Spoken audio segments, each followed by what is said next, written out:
Mis padres le organizaron a mi hermana una enorme fiesta sorpresa y accidentalmente me dejaron fuera. Aún así, envié un regalo, escribí la tarjeta más dulce y firmé con amor. 3 semanas después, mi abuela me llamó y me dijo, ven a verme. ¿Sola? Y no le digas ni una palabra a tu madre. Soy técnica veterinaria en Pinery. Mi abuela llamó un miércoles, 3 semanas después de la fiesta de cumpleaños sorpresa de mi hermana, esa que mis padres organizaron para 200 personas y olvidaron invitarme. Su voz era la misma que siempre usaba cuando quería que algo se hiciera sin alboroto.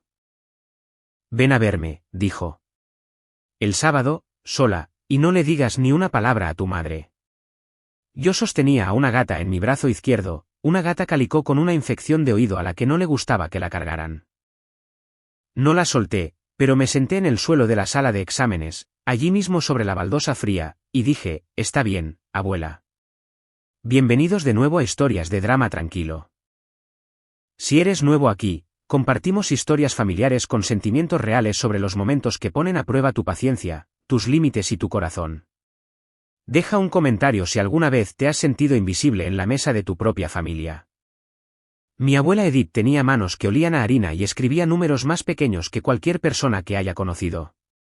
Fue contadora para una empresa maderera en el norte de Nueva York durante 31 años. Incluso después de jubilarse, guardaba un libro contable en el cajón de la cocina donde registraba cada cuenta del supermercado, cada pago de servicios públicos, cada tarjeta de cumpleaños que enviaba y cuánto costaba el envío por correo. Ella me enseñó a contar monedas cuando yo tenía 6 años. Primero las de 25 centavos, luego las de 10, luego las de 5 y al final las de 1 centavo, porque las de 1 centavo, decía ella, eran las que la gente tiraba. Y eso te decía algo sobre las personas. Mi madre, Diane, tenía un tipo de sistema diferente. El suyo era un sistema de atención y la matemática era simple. Mi hermana Brooke recibía la mayor parte y yo recibía lo que sobraba. Brooke era 4 años menor que yo y tenía el tipo de necesidades que llenaban una habitación. Lloraba más fuerte, quería más, pedía cosas con una voz que hacía que los adultos se acercaran. Yo era lo opuesto. Preparaba mis propios almuerzos a los 10 años. Firmaba mis propias autorizaciones escolares. Para cuando cumplí 14 años, mis padres habían empezado a llamarme independiente. Lo decían de la misma manera que la gente dice que un automóvil es de bajo mantenimiento cuando no planean lavarlo. No culpo a mi madre por completo. Ella era secretaria escolar con 2 hijas y un esposo que trabajaba largas horas en el banco. Ella hacía un triaje. Brooke era la rueda que chirriaba. Yo era la que rodaba silenciosamente en la dirección correcta sin ser empujada. Pero mi abuela se dio cuenta. Se dio cuenta de la misma manera que una mujer que ha pasado 40 años leyendo columnas de cifras notaría un número que no pertenece allí. Me vio en acción de gracias sentada al final de la mesa mientras Brooke contaba historias desde el centro. Me vio en la graduación de pie 2 pasos detrás de la foto familiar porque nadie me hizo señas para que me acercara. Me vio y lo anotó en alguna parte, no en su libro contable, no en ese momento, sino en su memoria, que era más afilada que cualquier papel. Una vez me dijo, sentada en su porche con un plato de galletas de limón entre nosotras, que cada familia tiene un libro contable. Solo tienes que saber dónde lo guardan, dijo. Pensé que estaba hablando de comestibles. No era así. Permítanme darles la matemática de mi infancia, ya que las matemáticas son el lenguaje que mi abuela me enseñó a confiar. En mi graduación de la escuela secundaria, mi madre tomó 4 fotografías. Las conté porque el flash de la cámara dejó manchas en mi visión y no tenía nada más que contar mientras esperaba que alguien dijera algo orgulloso. Mi padre llegó 20 minutos tarde, se sentó en la última fila y se fue antes de la recepción porque tenía una llamada de conferencia. Él administraba una sucursal de un banco comunitario y la administraba de la misma manera que administraba a nuestra familia, con un ojo puesto en la cuenta que más le importaba. En la graduación de la escuela secundaria de Brooke, 4 años después, mis padres contrataron a un fotógrafo profesional digital. Hubo 312 imágenes en un álbum compartido que encontré por accidente. Reservaron un restaurante para 60 personas. A esa sí me invitaron. Me senté entre mi tía Marge y un primo que no había visto desde que tenía 11 años, aplaudí cuando hicieron el brindis y conduje a casa sola mientras el resto de la familia salía a comer helado. Cuando solicité el programa de técnica veterinaria en el colegio comunitario, necesité la firma de mi padre en un formulario financiero. Dijo que se encargaría. Lo olvidó. Lo presenté tarde, perdí el descuento por inscripción temprana y pagué la diferencia yo misma con el dinero que había ahorrado de un trabajo de verano en una tienda de suministros agrícolas.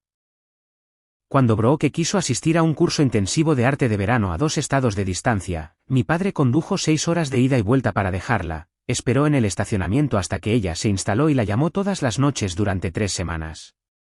No llevaba la cuenta. O tal vez sí, pero guardé la tarjeta de puntuación en un cajón que me prometí nunca abrir, de la misma manera que mi abuela guardaba ciertos recibos en carpetas que no etiquetaba. La mañana de la fiesta de cumpleaños sorpresa de Brooke, la que lo cambió todo, me enteré de la misma manera que la mayoría de las personas se enteran de las cosas que no debían saber. Alguien publicó una historia en Instagram, un primo, creo. Había globos en el patio trasero, una pancarta con el nombre de Brooke en letras doradas, 200 personas en el encuadre y ni una de ellas era yo. Me quedé en mi cocina y miré esa historia de Instagram durante mucho tiempo. La iluminación era buena. Alguien había colgado esas linternas de papel que se ven en las bodas al aire libre, del tipo que brillan con un naranja cálido cuando se pone el sol. Había una mesa con un pastel con forma de paleta de pintor porque Brooke era diseñadora gráfica y todos en mi familia sabían eso de ella. Había una tabla de embutidos que debió costar $100.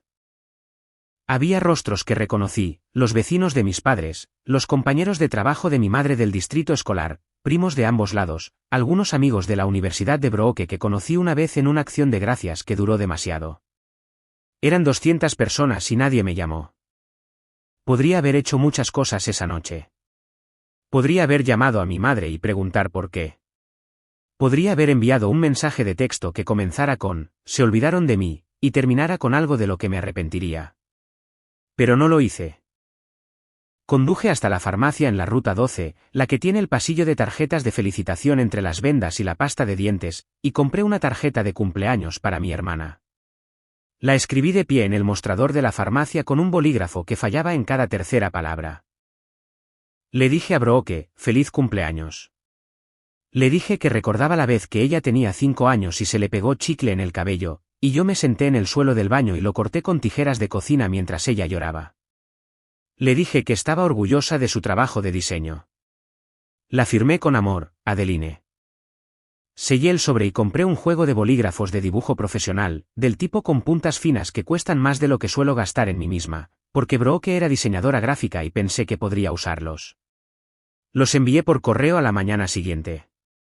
Mi madre llamó 2 días después. Eso fue muy dulce de tu parte, cariño. Ya sabes cómo es. Simplemente se nos acabó el espacio.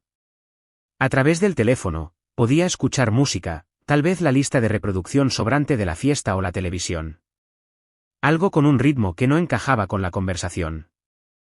Eran 200 personas y se les acabó el espacio. Dije, me alegra que le gustara la tarjeta, mamá. Colgué. Volví al trabajo. Había un gato atigrado con una pata rota esperándome, y las patas rotas, al menos, sabía cómo arreglarlas. Pasaron 3 semanas. Fueron 21 días de alimentar a los gatos, conducir a la clínica, limpiar las jaulas, conducir a casa, leer un capítulo y dormir. El ritmo de una vida que nadie interrumpe porque nadie piensa en hacerlo. Entonces mi teléfono vibró en el mostrador de acero inoxidable en la sala de exámenes 2 y el nombre en la pantalla era abuela Edith. Eso era inusual. Mi abuela y yo hablábamos, pero hablábamos a través de capas. Ella le decía algo a mi tía Marge, Marge se lo mencionaba a mi madre y mi madre me lo transmitía 3 días tarde con la mitad de los detalles faltantes. O Brooke visitaba a la abuela un domingo y me enviaba un mensaje después diciendo, la abuela dice hola, hizo galletas. Las llamadas directas de Edith eran raras, tal vez 2 veces al año, en Navidad y en mi cumpleaños. E incluso esas se habían vuelto más cortas desde que cumplió 85 años. Esto fue un miércoles de octubre. No era Navidad. No era mi cumpleaños, no era nada. Respondí con la gata Calicó en mi brazo izquierdo. Su nombre era Pichis y era la gata de alguien que había venido con una infección de oído tan mala que había estado sacudiendo la cabeza durante una semana. A Pichis no le gustaban los teléfonos, ni la gente, ni que la cargaran. «Ven a verme», dijo mi abuela. Sin saludo, sin un «¿cómo estás?». Solo la instrucción, limpia y plana, como si estuviera leyendo una partida de un balance general. El sábado, sola, y no le digas ni una palabra a tu madre. Fueron 47 segundos. Lo cronometré más tarde, revisando mi registro de llamadas porque ese es el tipo de persona que soy. El tipo que revisa, el tipo que cuenta. La llamé de vuelta después de poner a Pichis en su transportador. No respondió. Le envié un mensaje de texto, «¿Todo está bien?». Respondió 11 minutos después de la manera en que siempre respondía, oraciones completas, puntuación adecuada. Sábado, 10 de la mañana. No traigas nada. Conduje a casa esa noche con las ventanas bajas, aunque era octubre y el aire tenía ese primer mordisco de escarcha. Traté de convencerme con explicaciones racionales. Tal vez quería darme una colcha. Tal vez tenía una cita médica y necesitaba que la llevaran. Tal vez solo quería compañía. Pero mi abuela no diría, «No le digas a tu madre sobre colchas». No diría eso sobre citas médicas. Lo decía sobre cosas que importaban, y las cosas que importaban en el mundo de mi abuela siempre tenían un número adjunto. Horneé una tanda de galletas de limón ese viernes por la noche, su receta, la que tiene ralladura extra, y conduje a su casa a la mañana siguiente con las galletas en una lata y una sensación en mi pecho. Como el momento antes de que un veterinario abra el resultado de una prueba que ya sabe que no será buena. La casa de mi abuela era una pequeña cabaña de tablillas en Birk Lane, pintada de blanco cada 4 años por quienquiera de la familia que ella pudiera convencer de sostener una brocha. Había lavanda creciendo a lo largo de los escalones delanteros. La había plantado el año en que murió mi abuelo y regresaba cada primavera más espesa que antes, como si estuviera dejando algo en claro. Ella estaba en el porche cuando llegué. Silla mecedora, suéter abotonado hasta el cuello, a pesar de que la mañana era templada. En su regazo, un sobre de Manila, grueso y con un broche, del tipo que se compra en tiendas de artículos de oficina, no del tipo que llega por correo. «Trajiste galletas», dijo. «Me dijiste que no trajera nada». Sé lo que dije. «Dame una galleta». Le entregué una a través de la puerta mosquitera y ella la mordió con la cuidadosa precisión de una mujer que había tenido el mismo dentista durante 30 años. Luego señaló hacia el pasillo. «Ven adentro. Al dormitorio del fondo». El dormitorio olía a saquitos de lavanda y lana vieja. La cama estaba hecha con esquinas militares apretadas. Mi abuelo había servido en Corea y Edith había mantenido vivo su hábito mucho tiempo después de que él dejara de hacer las camas. Encima de la colcha blanca, dispuestos en una fila como evidencia en una audiencia, había 3 carpetas de Manila, cada una etiquetada con su letra, pequeña, limpia, en tinta azul. Se sentó en el borde de la cama y palmeó el espacio a su lado. Me senté. «Tu abuelo te amaba», dijo. No en tiempo pasado como la gente habla de los muertos en los funerales. En tiempo presente, activo, como si él todavía estuviera en la habitación de al lado escuchando. «Lo sé, abuela. Él te amaba más de lo que amaba a nadie en esta familia y no era callado al respecto». Hizo una pausa. «Él te dejó algo. Tu padre lo cambió». No me moví. «Tengo pruebas», dijo ella. Y tomó el sobre de la cama, el grueso, el que había estado en su regazo cuando llegué, y sus manos estaban firmes. Las manos de una mujer que había equilibrado 40 años de columnas y nunca perdió un centavo. Las mías no lo estaban. Abrió el broche y sacó 2 documentos. Ambos eran fotocopias, pero la calidad era nítida. Mi abuela poseía una impresora que mantenía de la misma manera que algunas personas mantienen los autos y ella misma había hecho estas copias. Dijo, colocando la primera hoja en la colcha entre nosotras, es el testamento que tu abuelo escribió con Martín Calegua en 2012, 2 años antes de morir. Conocía a Martín. Era el compañero de pesca de mi abuelo, un abogado de sucesiones que se había jubilado a un garaje convertido en el otro lado de la ciudad. Había estado en el funeral. Había usado una corbata que era demasiado corta y lloró en el estacionamiento. Dijo ella, colocando el segundo documento junto al primero, es el testamento que tu padre presentó al condado después de que tu abuelo falleció. Fue preparado por un abogado diferente. Tu abuelo nunca lo vio. Tomé el primero. La letra de mi abuelo estaba en el margen, temblorosa pero legible.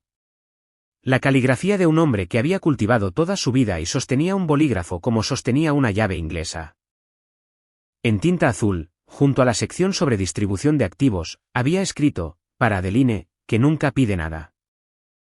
El testamento original me dejaba el 70% de su patrimonio, la casa, las 47 hectáreas de tierra de cultivo al este de la Ruta 9, la cuenta de ahorros en la cooperativa de crédito de $142.000 que había acumulado durante 60 años cultivando madera y criando soja. El 20% iba a mi padre y el 10% a un fondo fiduciario para futuros nietos. El segundo testamento, el que presentó mi padre, dividía las cosas de manera diferente. El 50% para Glenn Sutton, el 30% para Brooke Sutton y el 20% para Adeline Sutton, mantenido en fideicomiso y administrado por Glenn Sutton. Yo nunca había recibido ni un centavo, ni un estado de cuenta trimestral, ni una llamada telefónica de un fiduciario. Nada. Leí ambos documentos 3 veces. Soy técnica veterinaria. Leo paneles de laboratorio para ganarme la vida. Sé cómo comparar dos conjuntos de números y encontrar el que no coincide. ¿Papá sabe que tienes esto?, pregunté. Mi abuela me miró de la manera en que solía mirar una columna de números que no sumaba. Paciente, precisa, ya 3 pasos adelante. Todavía no, dijo. Ella no había terminado. Mi abuela nunca había sido el tipo de mujer que presentaba la mitad de un caso. Abrió la primera carpeta.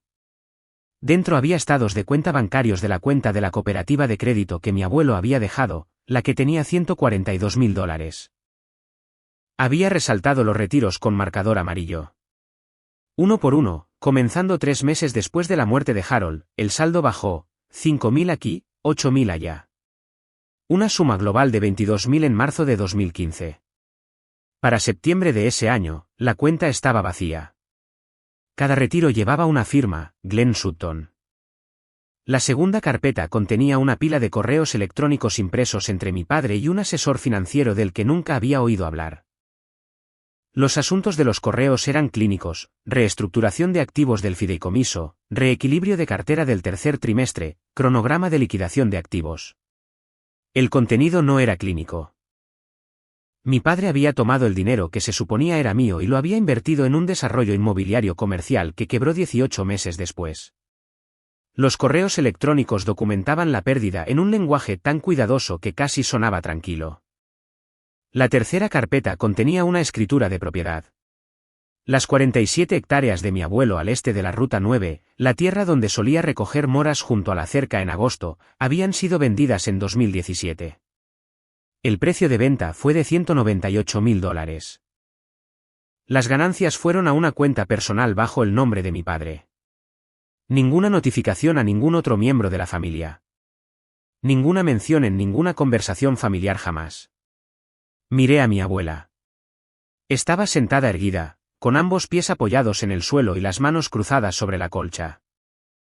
Había organizado esto de la manera en que organizaba todo, por categoría, por fecha, por consecuencia. Encontré la discrepancia bancaria en 2016, dijo ella, 2 años después de que tu abuelo muriera. Estaba revisando viejos estados de cuenta. Todavía tenía copias de cuando yo administraba los libros del hogar. Los números no coincidían. Así que seguí buscando. ¿Por qué no dijiste nada entonces? Había tenido un derrame cerebral, cariño.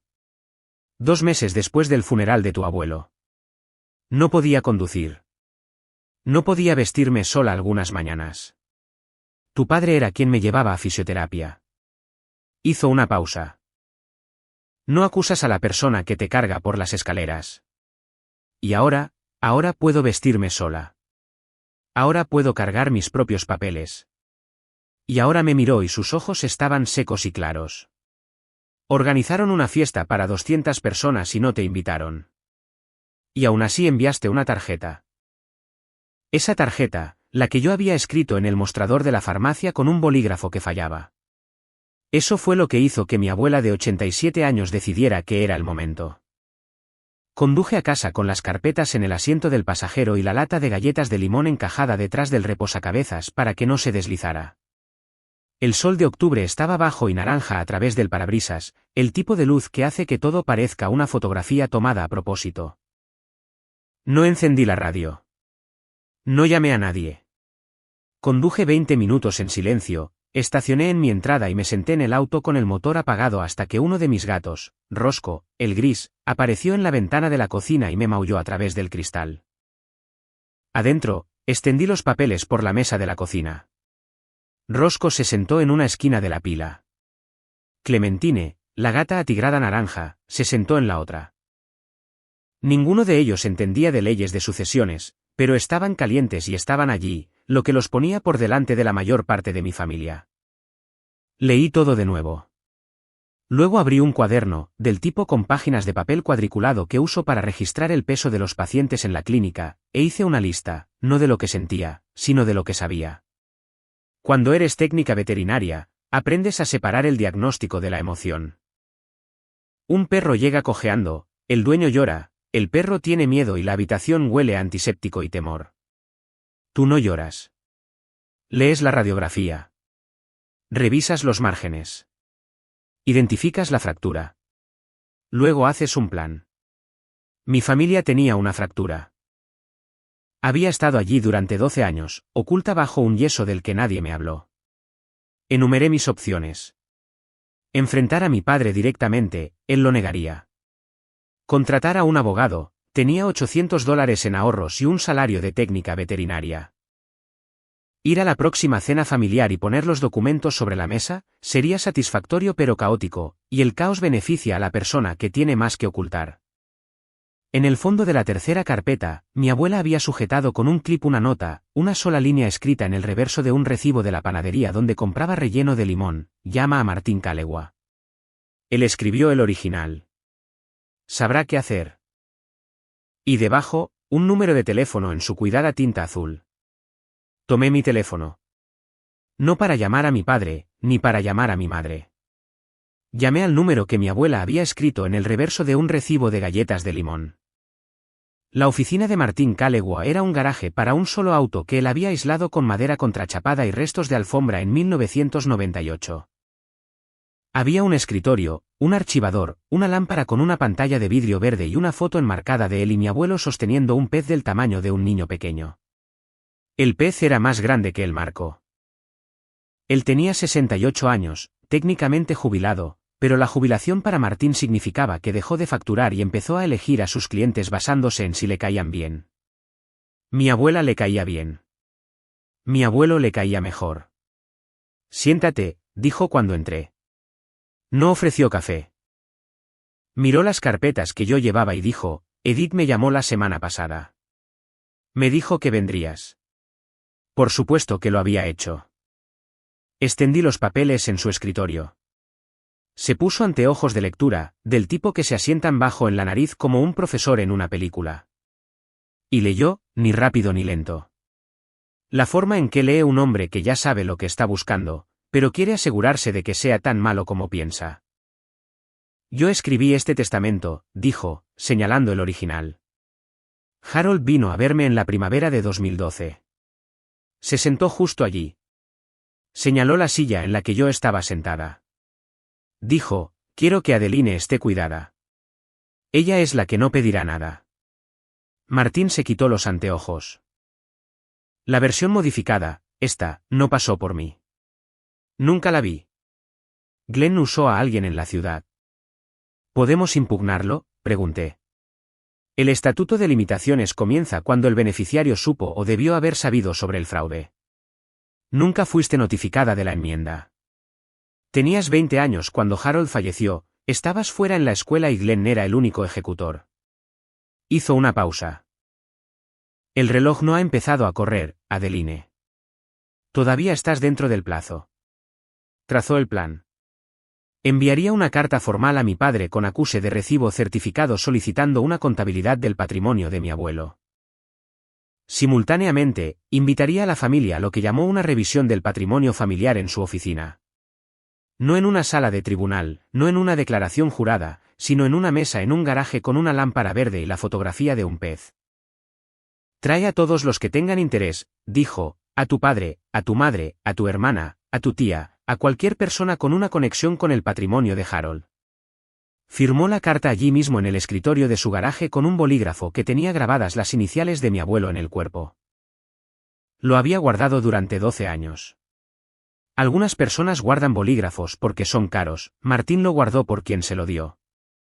5 días después, estaba en el área de peluquería de la clínica bañando a un Golden Retriever llamado Chief que se había revolcado en algo indescriptible cuando mi teléfono vibró. La pantalla decía, papá. Mi padre no me había llamado en 4 meses. No desde julio, cuando llamó para preguntar si podía recoger una receta para mi madre mientras ella estaba en el trabajo. Ese era el tipo de llamada que recibía. Logística, funcional, las llamadas que haces a personas en las que confías para que digan que sí sin preguntar por qué.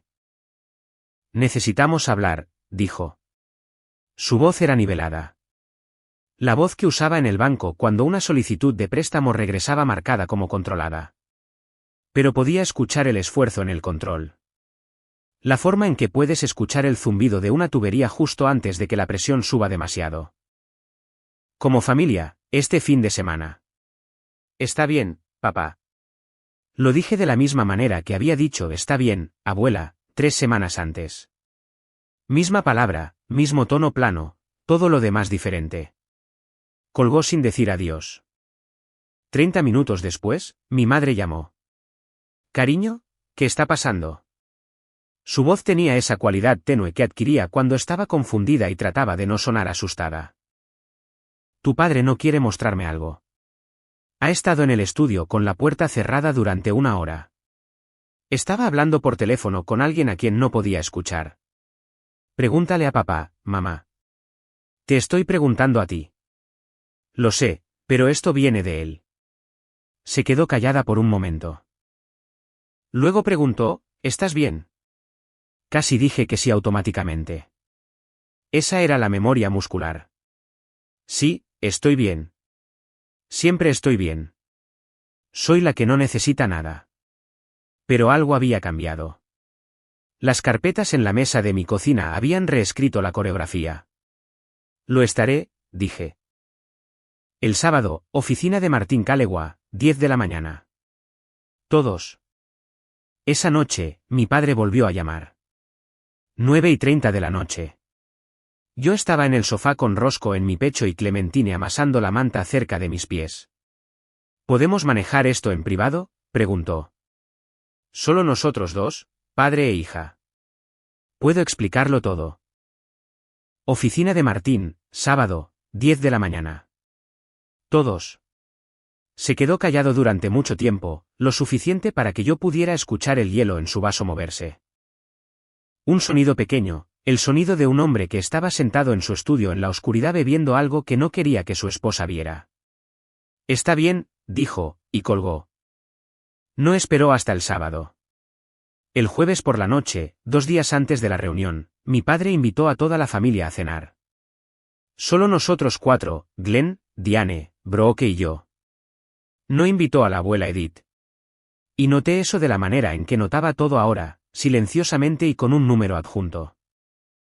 Mi madre preparó carne asada. La mesa del comedor tenía un mantel, lo cual era inusual para una noche de semana, y los platos buenos, lo cual era inusual para una cena que no fuera festiva. Mi padre estaba fingiendo normalidad y no lo hacía mal. Esperó hasta que los platos estuvieron llenos y se pasó el pan antes de hablar. Ha habido un malentendido sobre el patrimonio de su abuelo, dijo. Me miraba a mí, no enojado, no suplicante, con la mirada de un gerente de banco explicando una transacción rechazada. Lo manejé hace años y ahora alguien está revolviendo las cosas. Diane nos miró a ambos. ¿Qué malentendido? ¿Qué patrimonio? Brooke dejó su tenedor. ¿Por qué estamos hablando del dinero del abuelo? Ha estado muerto por 12 años. Glenn mantuvo sus ojos en mí. Tu abuela está envejeciendo, Adeline. Está confundida. Estos papeles que te mostró están desactualizados. No reflejan los acuerdos finales. Tomé un bocado de carne asada, mastiqué, tragué, tomé un sorbo de agua. Sábado, dije. Oficina de Martín. Trae lo que quieras traer. Adeline. La carne asada está muy buena, mamá. Mi madre me miró fijamente. Mi padre me miró fijamente. Brooke miró fijamente su plato. Nadie se movió durante 6 segundos completos. Los conté y luego me levanté, llevé mi plato al fregadero de la cocina, lo enjuagué y lo puse en el escurridor. Gracias por la cena, dije desde la puerta. Los veré a todos el sábado. Conduje a casa. La noche estaba fría, el primer frío real del otoño y los faros iluminaban la escarcha en los bordes de la carretera. Encendí la calefacción y pensé en lo que mi abuela dijo sobre los libros contables. Mi padre también había estado llevando uno diferente, un libro de omisiones. Lo que no le dijo a mi madre. Lo que no me dijo a mí. Lo que no se decía a sí mismo. No terminé mi plato, no porque no tuviera hambre, sino porque había aprendido algo de mi abuela: no muestras tus cartas en la mesa equivocada. Mi tía Marge me llamó el viernes por la mañana. Marge era la hermana menor de mi padre, 3 años menor, una higienista dental jubilada, casada con un hombre llamado Roy que no decía mucho pero notaba todo. Ella vivía a 2 kilómetros de la abuela Edith y la visitaba 3 veces por semana. Tu padre fue a ver a tu abuela ayer, dijo Marge. Sin un hola.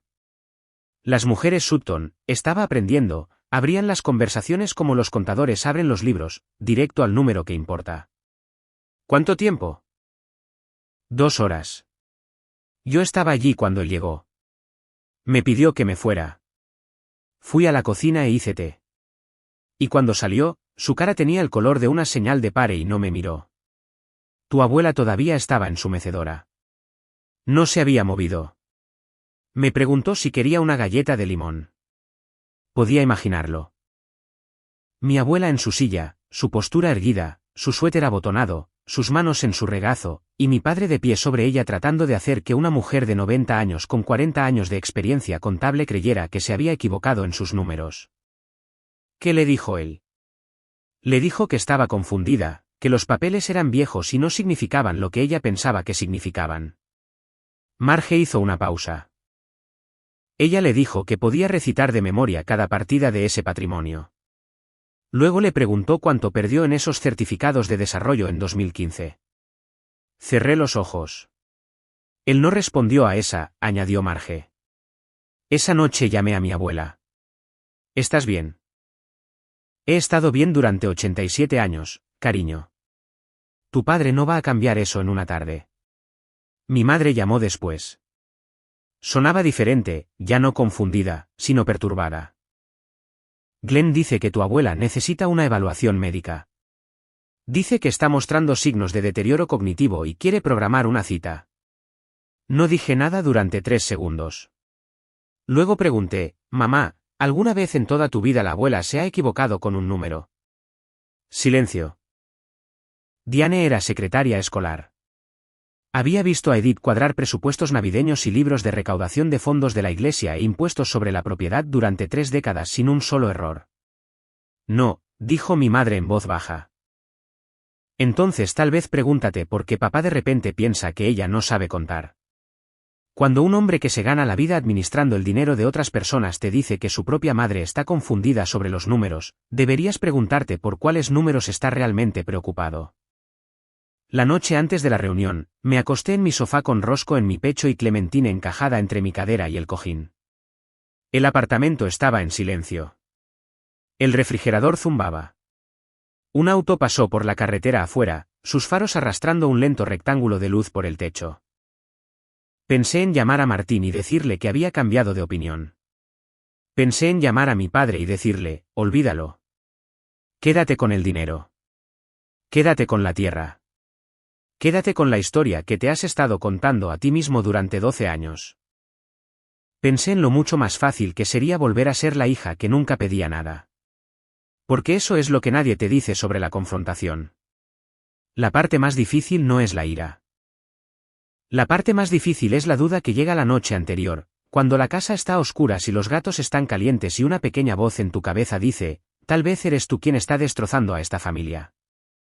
Mi abuelo solía decir algo que no entendí hasta esa noche de viernes. Lo decía cuando venía una tormenta y la soja necesitaba protección y nadie quería salir al viento. La verdad no rompe a una familia, decía. La mentira lo hace. La verdad solo te muestra dónde ya estaba rota.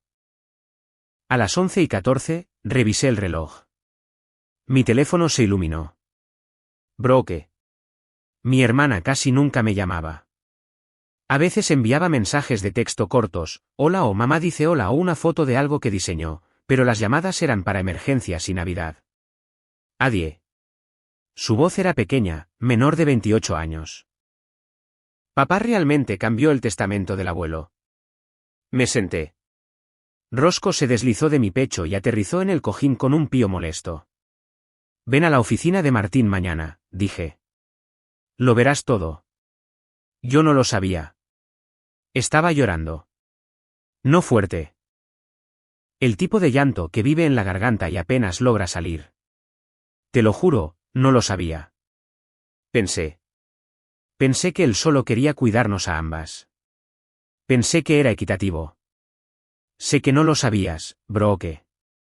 ¿Estás enojada conmigo? No. Por eso mismo no estoy enojada contigo. Colgó. Me quedé en el sofá. Roscoe se reposicionó en mi regazo y Clementine ronroneó contra mis costillas, una vibración baja como un motor en ralentí. Ellos no sabían lo que pasaría mañana. Solo sabían que yo estaba en casa. Me desperté a las 5:30, alimenté a los gatos, hice café en la cocina oscura con la luz del techo apagada porque la luz gris azulada a través de la ventana era suficiente y no quería perturbar el silencio. Me duché y me vestí, ni elegante ni informal. La blusa azul marino que había usado para mi primera entrevista de trabajo en la clínica veterinaria hace 7 años y un par de pantalones caqui limpios con una raya que había planchado la noche anterior. Ropa que decía, vine aquí para que me tomen en serio y me iré de la misma manera. Conduje por el pueblo a las 7:30, 1 hora y media antes, porque ser puntual es lo que haces cuando has pasado toda tu vida siendo la persona a la que nadie espera. La mañana estaba nítida. La primera escarcha real sobre la hierba, del tipo que cruje cuando la pisas y se derrite a las 9. La niebla se asentaba en los lugares bajos a lo largo de la carretera. La tienda de donas en Main Street tenía las luces encendidas y la bandera estadounidense frente a la oficina de correos colgaba plana porque no había viento. La oficina del garaje de Martín estaba abierta cuando llegué a las 9:30. Había colocado 6 sillas alrededor de su escritorio dispuestas en semicírculo, 2 carpetas en la mesa, una jarra de agua y vasos de papel, sin flores, sin formalidades. La habitación se veía como se ve una habitación cuando algo importante está a punto de suceder y nadie finge lo contrario. ¿Estás lista?, preguntó. No, pero esa nunca ha sido una razón para no presentarse. Él sonrió. Fue la primera vez que lo vi sonreír y se veía exactamente como la sonrisa de mi abuelo en la fotografía de la pared, ladeada, breve y un poco triste.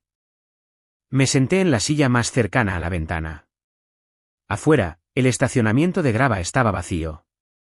Un gorrión estaba posado en el buzón. El reloj en la pared de Martín, un aparato viejo de batería con una grieta en el vidrio, marcaba las 9:41. A las 9:47, escuché un auto entrar en el lote. La grava se desplazó bajo los neumáticos. Ese sonido específico de piedras pequeñas moliéndose entre sí. Un sonido que había escuchado 1000 veces en el estacionamiento de la clínica pero al que nunca presté atención hasta ahora. No me di la vuelta. Conocía el sonido del motor de mi padre. Lo había estado escuchando entrar en entradas y salir de estacionamientos toda mi vida. Nunca había sonado más fuerte que esa mañana. Mi padre entró primero. Llevaba un traje color carbón bien planchado, el traje que usaba para eventos bancarios y velorios. Se había afeitado. Su mandíbula estaba tensa.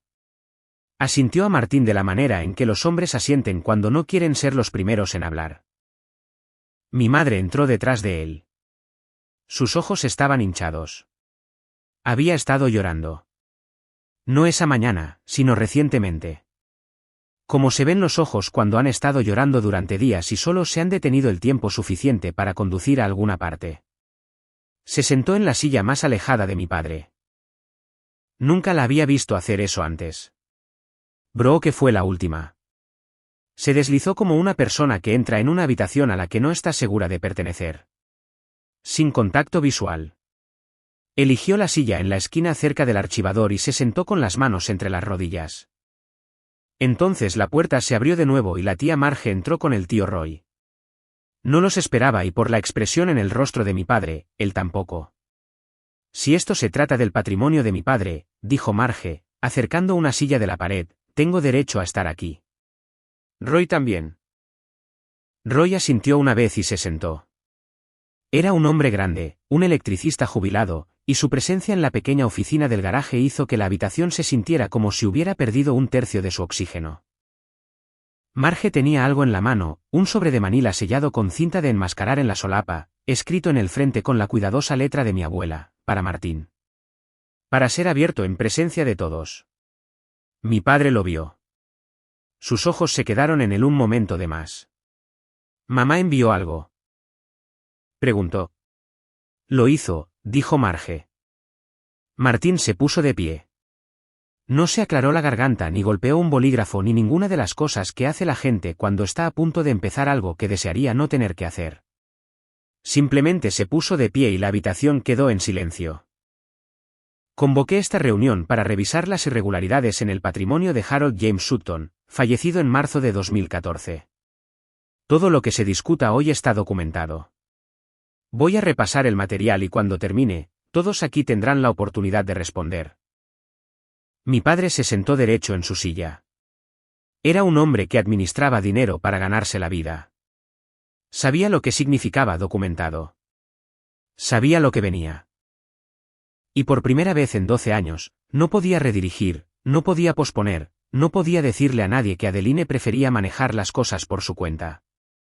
Martín colocó dos documentos uno al lado del otro en el escritorio mirando hacia afuera para que todos pudieran leerlos. El testamento original a la izquierda, la versión enmendada a la derecha. Este, dijo, tocando la página de la izquierda, es el testamento que Harold Sutton ejecutó en mi oficina en 2012 con 2 testigos y un notario. Nombra a Adeline Sutton como beneficiaria principal de aproximadamente el 70% de su patrimonio, la casa familiar. 47 hectáreas de tierra de cultivo y la totalidad de su cuenta de ahorros en la cooperativa de crédito. Se movió a la página de la derecha. Este es el testamento presentado al condado después de la muerte de Harold en 2014. Fue preparado por un abogado diferente. Redistribuye el patrimonio, el 50% para Glenn Sutton, el 30% para Brooke Sutton y el 20% para Adeline Sutton.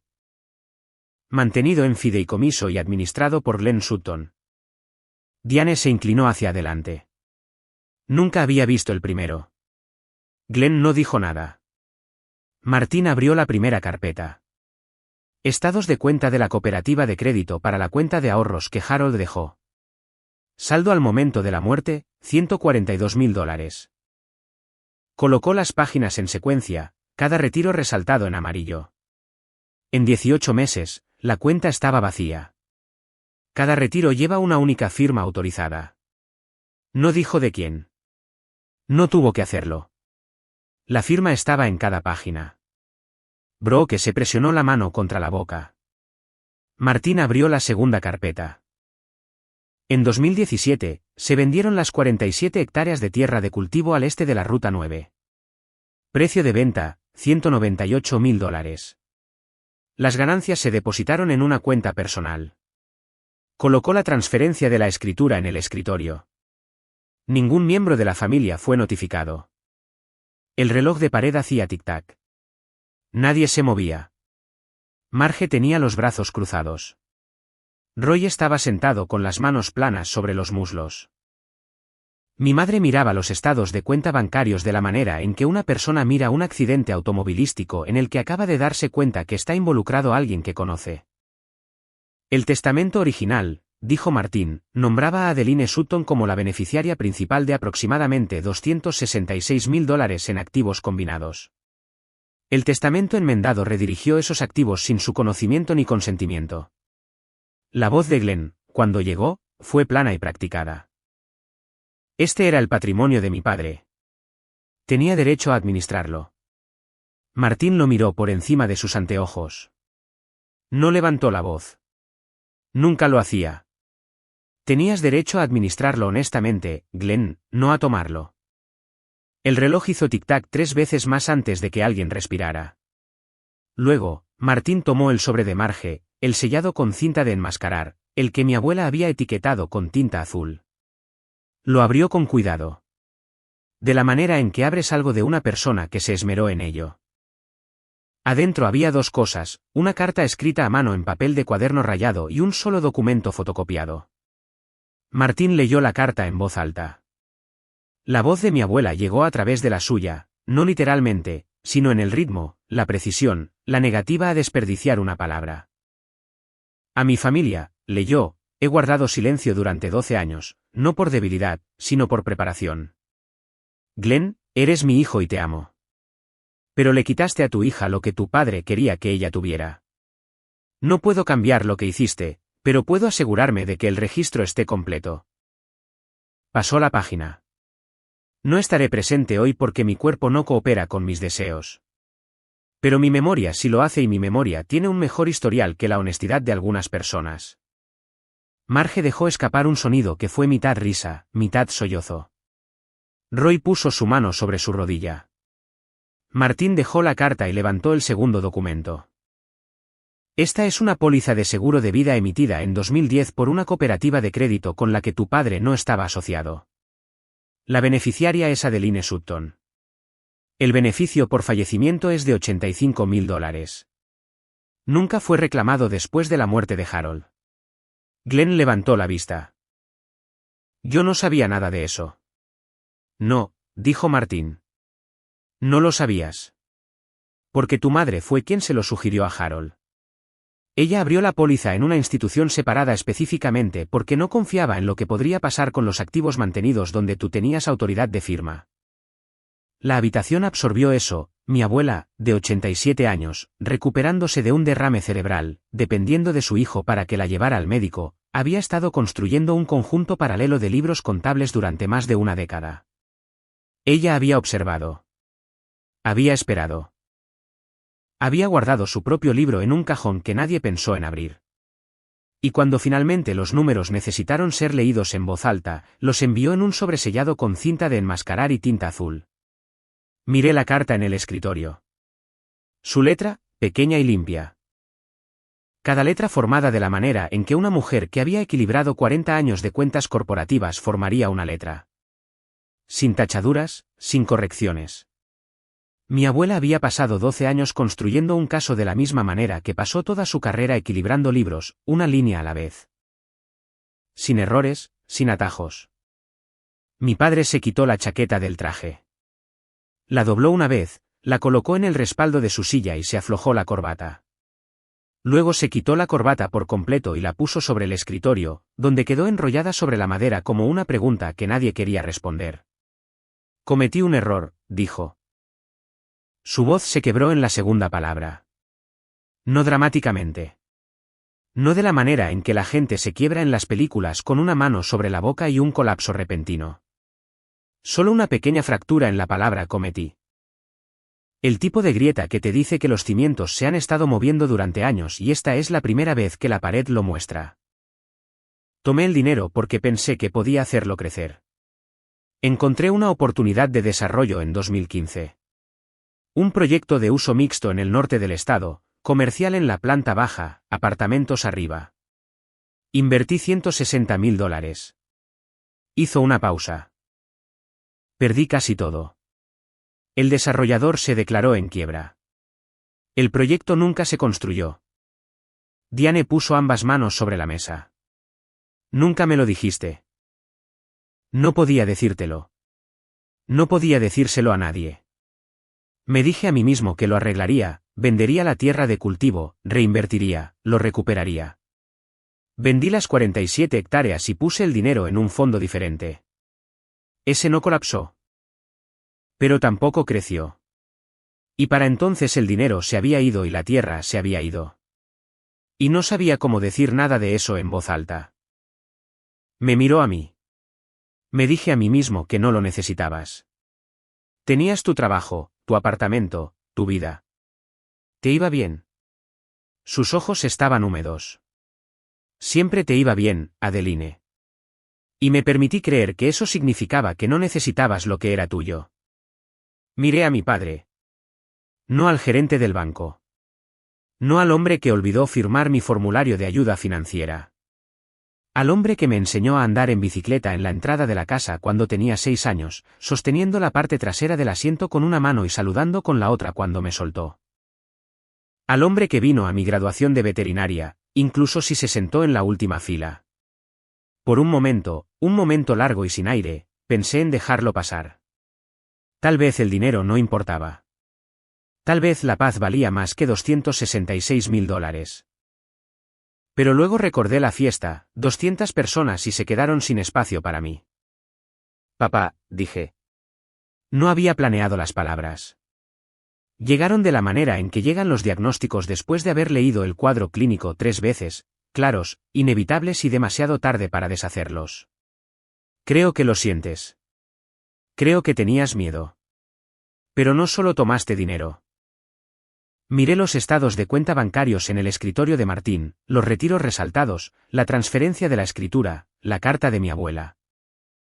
Tomaste 12 años de mi vida en los que pensé que mi familia no creía que valiera la pena incluirme. Cada fiesta de cumpleaños a la que no fui invitada. Cada vacación familiar de la que no me enteré. Cada vez que mamá decía que se habían quedado sin espacio. Tú dejaste que eso pasara porque si me incluías, tendrías que mirarme y recordar lo que hiciste. La habitación estaba en silencio.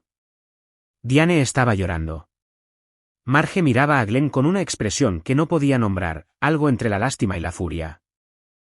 No solo robaste una herencia, papá. Robaste la historia de quién era yo en esta familia.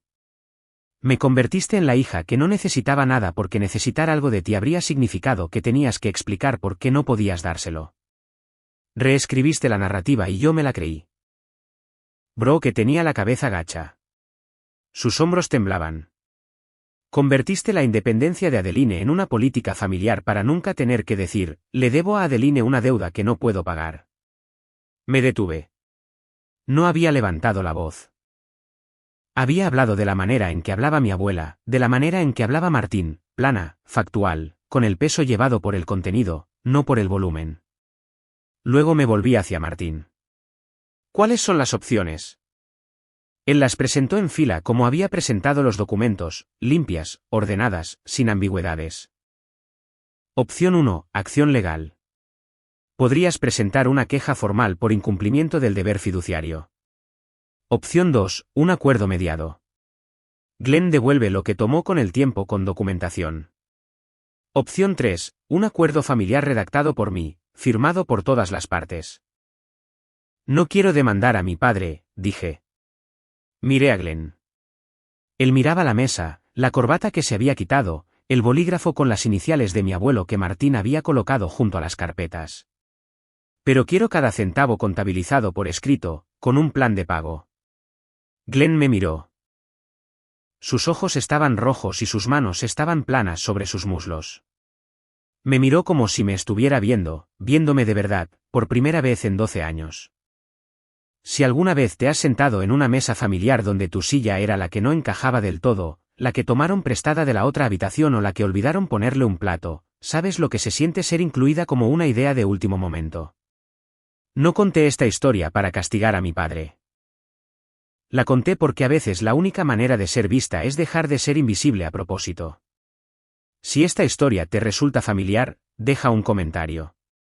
Los leo todos. Y si aún no lo has hecho, suscríbete. Estas historias vienen de lugares reales y no se van a ninguna parte. Mi madre habló a continuación. Se secó los ojos con la base de la mano. No con un pañuelo, no con una servilleta, solo con la palma desnuda. De la manera en que lo hacen las mujeres cuando ya no les importa quién las vea. Se volvió hacia mi padre. Me dijiste que Adeline no quería venir a la fiesta. Su voz era baja y desigual, Como una carretera que ha sido pavimentada demasiadas veces. Dijiste que estaba ocupada. Dijiste que prefería estar sola. Glenn abrió la boca. ¿Cuántas veces? Dijo Diane. ¿Cuántas veces me dijiste que ella prefería estar sola? Él no respondió. Le pedí que condujera 6 horas para dejar a Brooke en el campamento de arte y lo hizo, dijo Diane. Le pedí que estuviera en la foto familiar y lo hizo. Le pedí que viniera a Acción de Gracias y vino cada año, se sentó al final de la mesa y nunca se quejó ni una sola vez. Su voz se quebró. Y cada vez que le decía que nos habíamos quedado sin espacio, era porque tú me decías que a ella no le importaba. Se volvió hacia mí. Su rímel se había corrido en 2 líneas oscuras bajo sus ojos y no las arregló. Le creí, Adeline, cada vez. Le creí porque era más fácil que preguntarte directamente. Tragó saliva. Lo siento muchísimo. Lo sé, mamá. De ahora en adelante, te pregunto a ti, no a él. Ni a través de Brooke, ni a través de nadie. Te llamo y te pregunto, y escucho lo que dices. Puso su mano sobre el escritorio, con la palma hacia arriba, como si estuviera ofreciendo algo que no podía nombrar. Debía haber hecho eso desde el principio. Marge asintió. Creo que todos debimos haberlo hecho. Roy, que no había hablado en toda la reunión, miró a Glenn y dijo con una voz como grava sentándose, Harold habría odiado esto. Luego me miró a mí, pero él estaría orgulloso de ti. Mi madre extendió la mano por la mesa y puso la suya sobre la mía. Su palma estaba húmeda de tanto llorar. Se aferró a mí de la manera en que sostienes algo que casi se te cae y atrapas en el último segundo, con fuerza, agradecida, un poco temblorosa. Dejé que me sostuviera. Martín había preparado el acuerdo antes de que llegáramos. Me dijo que lo haría y así fue, un solo documento de 4 páginas, lenguaje claro, sin tecnicismos. Los términos estaban escritos de la manera en que mi abuela los habría escrito, específicos, numerados, imposibles de malentender. Glenn Sutton reembolsaría a Adeline Sutton un total de $312.000, la herencia original de $266.000 más los intereses acumulados durante un periodo de 7 años. Los pagos serían mensuales, documentados y revisados trimestralmente por un contador independiente. Si Glenn incumplía 3 pagos consecutivos, Adeline conservaba el derecho de iniciar un litigio civil completo. La póliza de seguro de vida de $85.000 se reclamaría de inmediato. Martín ya había preparado los formularios. Como compensación parcial por la tierra de cultivo que ya no podía ser devuelta, Glenn asignaría a Adeline la copropiedad de la casa familiar en Bird Lane, la casa de mi abuela, efectiva tras el fallecimiento de Edith. Martín colocó el acuerdo sobre el escritorio. Luego colocó algo más a su lado, el bolígrafo de Harold. El que tenía las iniciales grabadas en el cuerpo, el que Martín había guardado durante 12 años en un cajón que olía a pino y papel viejo. Este era el bolígrafo de tu padre, le dijo Martín a Glenn. Lo usó para firmar el testamento original. Me parece apropiado. Glenn tomó el bolígrafo. Su mano temblaba, pero no de la manera en que una mano tiembla por el frío o por el miedo. Temblaba de la manera en que una mano tiembla cuando el cuerpo está tratando de hacer algo con lo que la mente aún no ha estado totalmente de acuerdo. Firmó. Diane lo vio firmar. Brooke lo vio firmar. Marge y Roy lo vieron firmar. Martín fue el testigo. Yo observé. Cuando dejó el bolígrafo, metí la mano en la bolsa que había traído conmigo y saqué una lata de galletas de limón. La receta de mi abuela, las que tienen ralladura extra. Las había horneado a las 5:30 de esa mañana, tal como ella me enseñó, midiendo todo por peso, no por volumen, porque el peso no miente. Puse la lata sobre el escritorio, entre el acuerdo legal y las carpetas de Manila. La abuela quería que trajera estas, dije. Nos sentamos en ese garaje convertido comiendo galletas de limón y firmando documentos legales. Y por primera vez en 12 años, cada número en el libro contable de mi familia cuadraba. Se fueron uno a uno. Brooke primero, sin despedirse de nuestro padre, pero tocando mi hombro al pasar. Diane después, con las llaves en la mano, los ojos todavía hinchados, conduciendo por separado de Glenn por primera vez que yo recordara. Marge y Roy juntos. Roy le sostuvo la puerta a Marge como siempre lo hacía, con una mano en la parte baja de su espalda, y Marge se llevó las galletas de limón que sobraron en una servilleta. Glenn fue el último en ponerse de pie. Miró a Martín y luego me miró a mí. Abrió la boca, la cerró y salió. La grava crujió bajo sus zapatos, lenta y desigual, como un hombre caminando por una carretera que ya no reconocía. El garaje quedó en silencio. Martín recogió las carpetas, las apiló y las colocó en el archivador junto a la fotografía de la pared. Se movió con la eficiencia de un hombre que había hecho este tipo de trabajo durante 40 años y entendía que la ceremonia había terminado y que el papeleo era lo que importaba ahora. Tu abuelo habría estado orgulloso, dijo. Habría estado triste de que fuera necesario. Martín me miró por encima de sus anteojos. Sí, lo habría estado. Pero planeó para ello de todos modos. Ese era el tipo de hombre que era.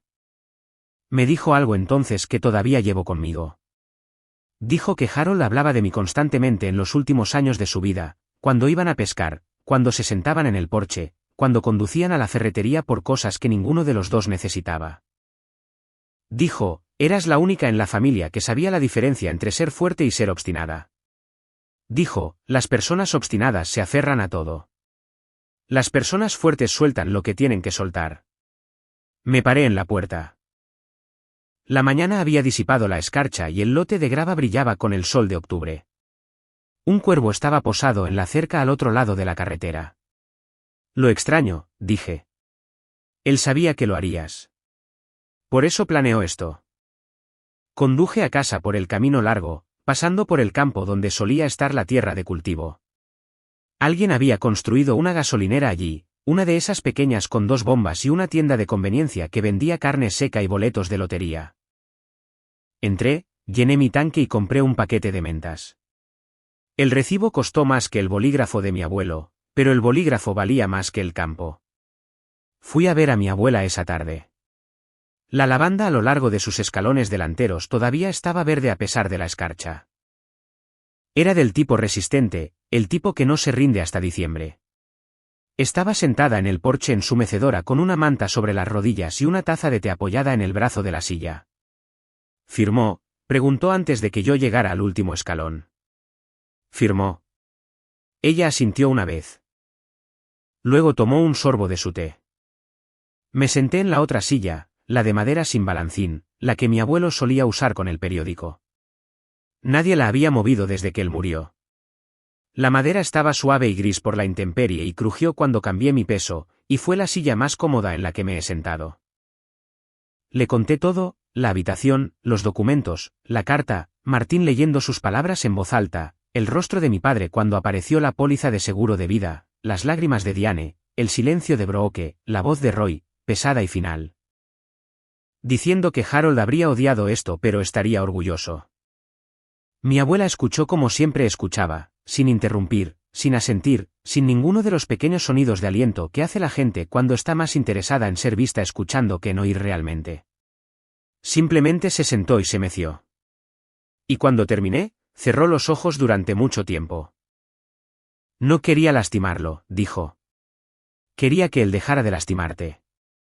Abrió los ojos. Hay una diferencia. Él lloró, abuela. Lo sé. También lloró cuando tenía 8 años y rompió una ventana. Llorar no significa que esté mal que pague por ello. Le conté sobre el acuerdo, cada centavo devuelto en 7 años, el seguro de vida reclamado, la copropiedad de la casa.